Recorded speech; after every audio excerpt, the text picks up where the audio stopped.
So, in addition to taking individual action, it's important to understand that organizations can become trauma responsive.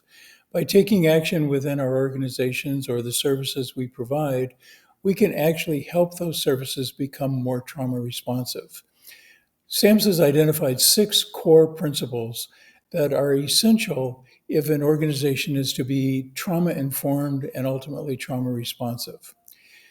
The first and fundamental is safety. Do individuals feel safe engaging in the services or in the environment you're providing? Another is choice. Do we provide choice? Do we let individuals make choices as part of their engagement with us? Collaboration, engaging and working together.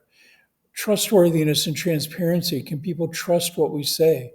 Are we transparent about what's going on?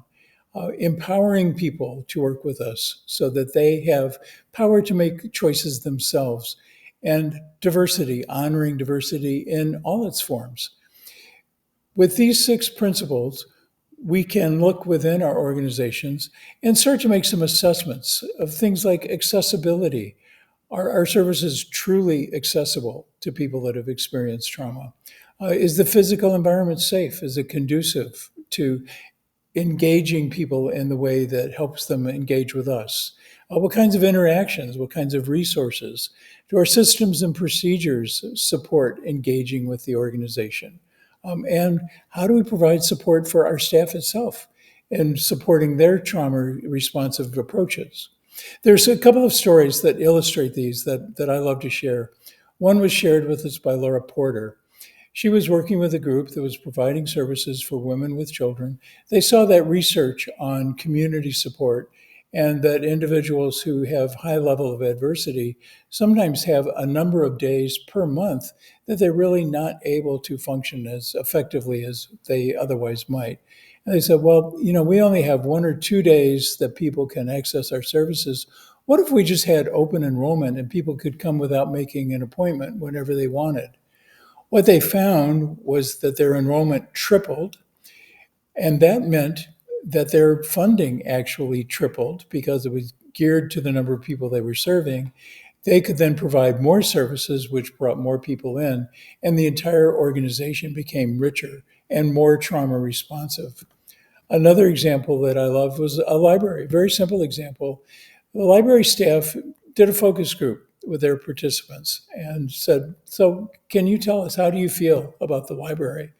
And some of the people, some of the youth said in one of these focus groups, why do you treat us like criminals? And the librarian said, why? What do you mean? He said, well, you make us badge in and badge out. In fact, we have to badge in twice just to get into the library. And the librarians realized that they could eliminate a lot of that. And they changed the way they provided access, increased the level of participation, and more than that, increased the feeling of positive relationship. Another example I love, a prison warden who was the head of one of the largest prisons in California shared this story. One of the biggest issues with people leaving prison is connecting with services. So he said, well, what if we bring all of the services here? And every Thursday, he opened up the gym. All of the community services came in, had a table. Everyone who was going to be discharged could go around, sign up for every service they needed. And by noontime, all of that was taken care of. This increased the level of services provided, it decreased the level of recidivism, and the agencies liked it better because they actually had better enrollment.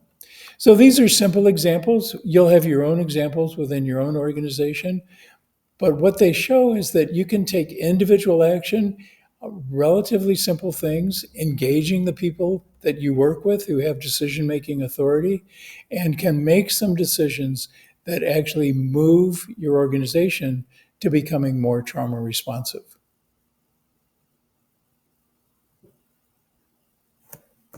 Nice.